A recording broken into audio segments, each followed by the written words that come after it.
We live our lives measuring the world with instruments, with calendars, with clocks and equations, believing that every mystery bows eventually to reason. Yet, there are places where the maps go quiet, where compasses twitch like restless hearts, and where stories gather like fog over the sea. Tonight we follow those fogs to the edges of human understanding. I have seen many things in my time, spoken to sailors whose hands still tremble when they remember a night of stars that simply swallowed ships. The Bermuda Triangle is a place that has become a kind of modern myth, a triangular stretch of ocean between Miami, Bermuda, and Puerto Rico, where ships and planes have been reported to vanish as if swallowed by the sea itself. Mariners of old spoke of sudden squalls and unpredictable currents. Modern aviators tell of instruments that go blank, and radios that only return static. The water there is no different in chemistry than elsewhere, and yet the stories persist, latching to imagination like barnacles to a hull. Consider the list. Freighters discovered adrift with no crew, planes that departed on routine flights and never completed their journeys, distress calls that trail off mid-sentence. Official investigations have sometimes pointed to human error, to weather, to mechanical failure, sensible terrestrial explanations cataloged in neat reports. Scientists have proposed methane hydrate eruptions, creating patches of low-density water or rare air-sea interactions that could confound instruments. Eyewitness accounts add texture and terror. A captain speaks of a sudden, unnatural calm, the ocean reflecting the sky like glass, then a moment when the horizon seemed to tilt. Area 51 occupies a particular place in the modern imagination.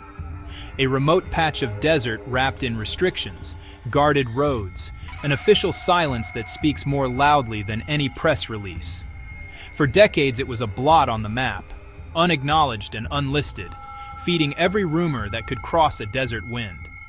The site's history is tied to aviation's daring experiments.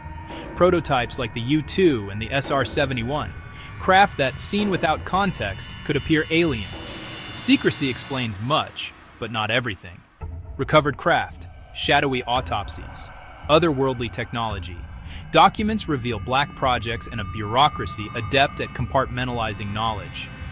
Films, late-night conversations, and headlines taught us a new vocabulary for secrets.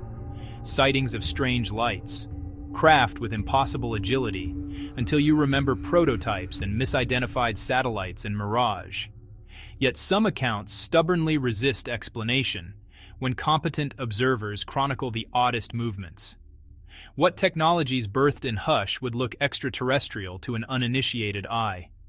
How far can human engineering stretch before it looks supernatural? Testimony and newly released schematics hint at projects never discussed in public.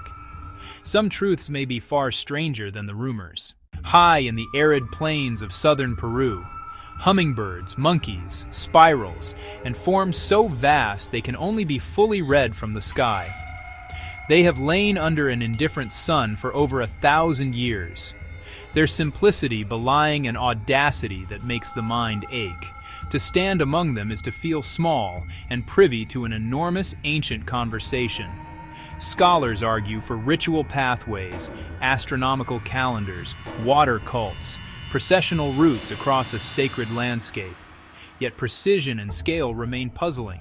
Perhaps scaffolding, surveying, simple geometry, plausible methods that honor human ingenuity. Maybe making the lines was the point, giant communication directed upward or anchoring identity in earth and stone. Excavations reveal offerings and ceremony, clarity without translation. Some claim messages to visitors from the stars.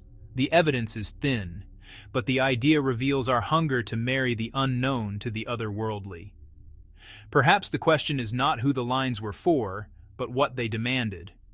Time, coordination, belief, and a will to etch meaning at a monumental scale. We may never fully translate that intent. The lines stare back, silent, immaculate, daring any explanation to match their ambition. They are a puzzle with a face turned toward the sky, asking, Who were we when we shaped such vast meaning into the dust?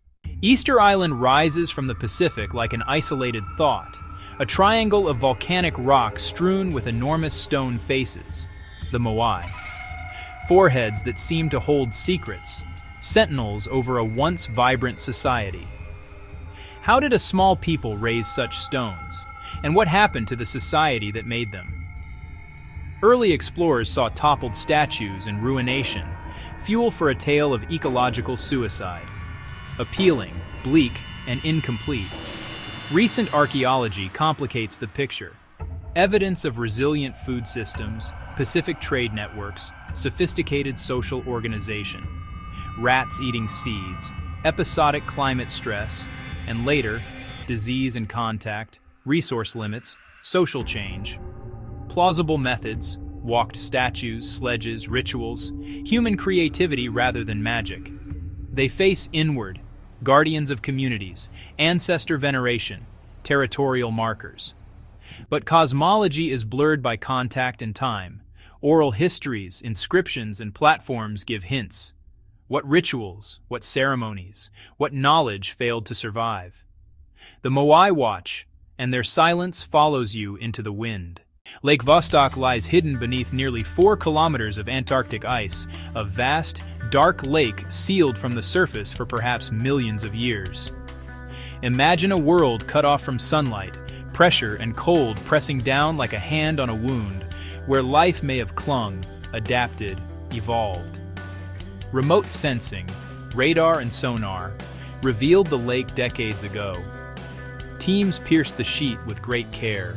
Sterile protocols, contamination concerns. First samples arrived. Exhilaration and caution. The chemistry of the water, its pressure, its isolation, and microbial traces. DNA fragments adapted to cold, darkness, high pressure. Descendants of ancient surface organisms or life evolved independently below. Each possibility rewrites biology. Bound by protocol and treaty, researchers are careful. Contamination can create false positives. Premature claims can distort science. Where there is secrecy, rumor grows teeth, anomalous organisms, unexpected chemistry, most unverified.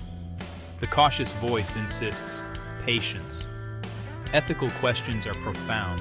Do we have the right to open unique ecosystems? Is knowledge worth the risk of contamination? Protocols, limits, obligations to preserve a pristine laboratory. We have walked, in imagination and fact, across seas, deserts, islands, chasing places where certainty thins and questions multiply. Stay curious. Some doors open only when we are brave enough to knock and patient enough to listen.